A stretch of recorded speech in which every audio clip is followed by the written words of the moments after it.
পরিবারের পক্ষ থেকে কৃতজ্ঞতা স্মরণ করতে চাই।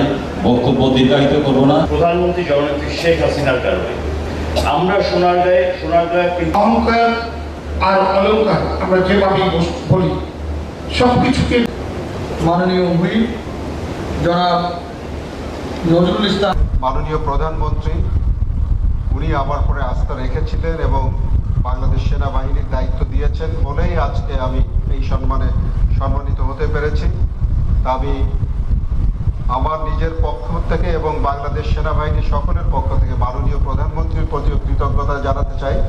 এজন্য যে উনি শুধু আমাকে দায়িত্বই দেয়নি, তার পরবর্তীতে বাংলাদেশ সেনাবাহিনীর উন্নয়ন এবং অগ্রযাত্রায় আমাদের আধুনিকায়নের জন্য যা যা করণীয় সর্বাত্মক সহযোগিতা দিয়ে যাচ্ছে। দেশের অগ্রযাত্রায় এবং অর্থনৈতিক উন্নয়নে যে ভূমিকা রাখছেন তার জন্য আমি সত্যি একজন বাংলাদেশি নাগরিক হিসেবে আপনাদের অভিনন্দন জানাতে চাই এবং আপনাদের প্রতি কৃতজ্ঞতা জানাতে চাই। বাংলাদেশ সেনাবাহিনী সবসময় দেশের উন্নয়নের অগ্রযাত্রায় পাশে থাকার যেখানে সুযোগ পেয়েছে সেখানে আমরা ভূমিকা রেখেছি। আমি বাংলাদেশ সেনাবাহিনীর সেনাপ্রধান হিসেবে আমাদের ওয়েলফেয়ারের মাধ্যমে পরিচালিত অনেক ব্যবসার সাথে আমরা সম্পৃক্ত থাকি।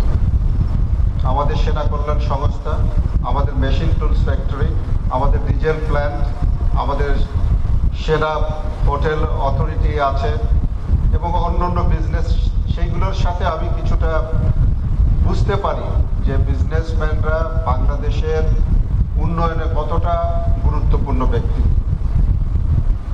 আজকে আমি এখানে এসে এরকম একটা অনুষ্ঠানে বসার সুযোগ পেয়ে সত্যি আমার কাছে খুব ভালো লাগছে, এই জন্য যে এটা ডাইরেক্টলি আমাদের ন্যাশনাল ইকোনমিতে কন্ট্রিবিউট করতে যাচ্ছে এবং এই তিনটা স্থাপনা উদ্বোধনের মাধ্যমে আমি দেখলাম যে প্রোডাকশন প্রায় 3 থেকে 4 গুণ বৃদ্ধি পাচ্ছে। এখনই আপনারা যে অবদান রাখছেন আর এর পরবর্তীতে যে অগ্রযাত্রা হবে তাতে আমি একটা সুন্দর ভবিষ্যৎ